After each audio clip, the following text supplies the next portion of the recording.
হরে কৃষ্ণা। আজকের ভগবানের জন্য বিরিয়ানি আর পনিরের কালিয়া রান্না করেছি, সেটাই ভোগ লাগিয়ে ভগবানকে নিবেদন করে প্রসাদে একদম রেডি হয়ে গেছে আমি আর মা।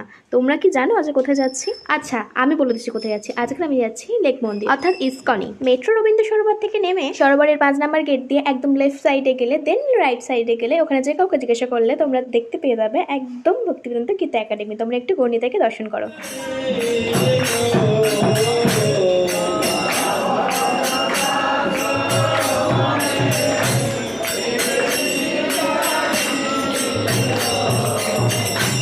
কীর্তন হওয়ার পরে কিন্তু আমাদের শ্রীমদ ভগবত গীতার ক্লাস হয় বিকেল 4টে থেকে। তোমরা কিন্তু অবশ্যই এসো। আজকের ক্লাস দিচ্ছিলেন ভবামৃত প্রভু। ক্লাস শেষ হওয়ার পর নৃত্যর পরে আমি পেয়ে গেছি ভবামৃত প্রভুর গলার মালাটি, পরম সৌভাগ্য মোর। আর আজকে প্রসাদে ছিল জিরা রাইস, ধোকা আর পরমান্ন। এ ধোকা সে ধোকা না, এ ধোকা হচ্ছে মহাপ্রসাদ। এ ধোকা পেলে জীবন আরো সুমধুর হয়ে যায়। তারপরে কি প্রসাদ পেয়ে প্রভুর সাথে একটু কথা বলে এখন বাড়ির দিকে রওনা দিচ্ছি। দেখা হচ্ছে নেক্সট ব্লগে। এটা হরে কৃষ্ণ। সবাই